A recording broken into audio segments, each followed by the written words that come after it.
ಕಾಶಿಯಿಂದ railway ಸ್ಟೇಷನ್ಗೆ ಹೋಗ್ಬೇಕಂದ್ರೆ ಇಷ್ಟು ನರಕ ಬರಬೇಕು. ಅಂದರೆ ಟ್ರಾಫಿಕ್ ಜಾಮ್ ಇದೆ. ಸೊ ಹಾಗಾಗಿ ರೇಟು ಕೂಡ ಅಂತ ಹೇಳ್ತಾರೆ.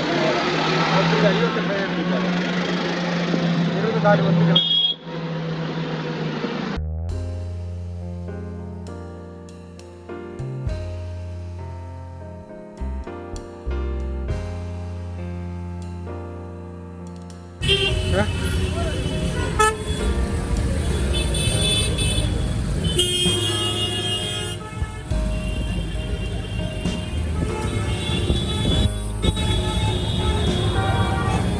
ಕಾಶಿ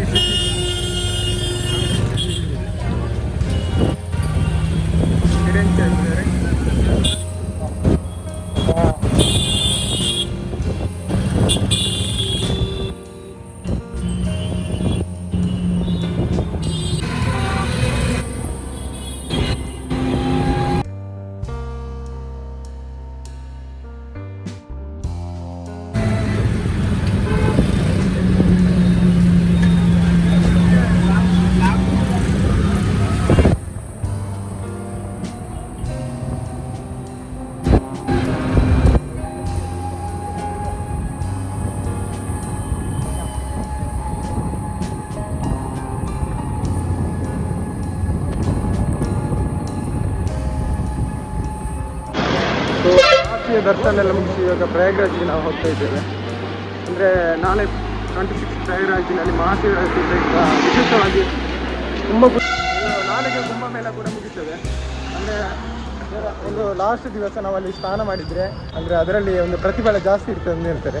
ಅಂದರೆ ಸಪ್ತ ಋಷಿಗಳೆಲ್ಲ ಸ್ನಾನ ಮಾಡುವ ದಿನ ನಾಳೆ ಅಗೋರಿಗಳೆಲ್ಲ ಜಾಸ್ತಿ ಇರ್ತಾರೆ ಅಲ್ಲಿ.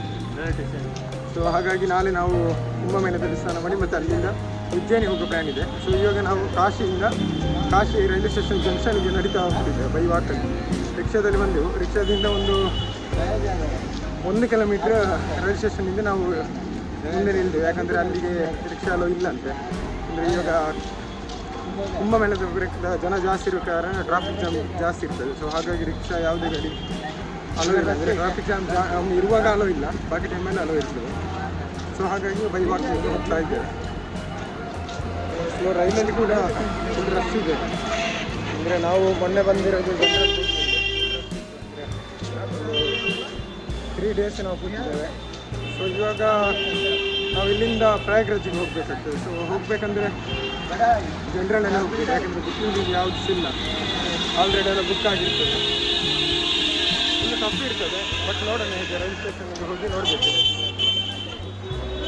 ನೋಡಿ, ಇದು ಕಾಶಿಯ ಸಿಟಿ. ಇದು ಕಾಶಿ ಸಿಟಿ ಹೀಗಿದೆ.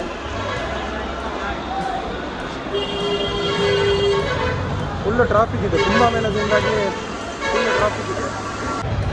ಇಲ್ಲಿಗೆ ನಾವು ಸರಿಯಾಗಿ ಒಂದು ರೆಸ್ಟ್ ತಗೊಳ್ಳೋದೆ, ಹಾಗೆ ನಿದ್ದೆ ಮಾಡೋದೆ ಒಂದು 2-3 ದಿವಸ ಆಯಿತು. ಸೊ ಹಾಗಾಗಿ ಇವಾಗ ಕಾಶಿಗೆ ಒಂದು ಆಲ್ಮೋಸ್ಟ್ ಒಂದು 6 ಗಂಟೆಗೆ ರೀಚ್ ಆಗಬಹುದು ಎಂಬ ಒಂದು ಪ್ಲ್ಯಾನ್. ಸೊ ಅಲ್ಲಿಗೆ ರೀಚ್ ಆದಮೇಲೆ ಅಲ್ಲಿ ನಾವು ರೆಸ್ಟ್ ತಗೊಳ್ಬೇಕಾಗ್ತದೆ. ಕಾಶಿ ವಾರಾಣಸಿ ಸಿಟಿ ಇದು ನೋಡಿ. ಈ ರೀತಿ ಟ್ರಾಫಿಕ್ ಜಾಮ್ ಇದೆ ಕಾಶಿ ವಾರಾಣಸಿ.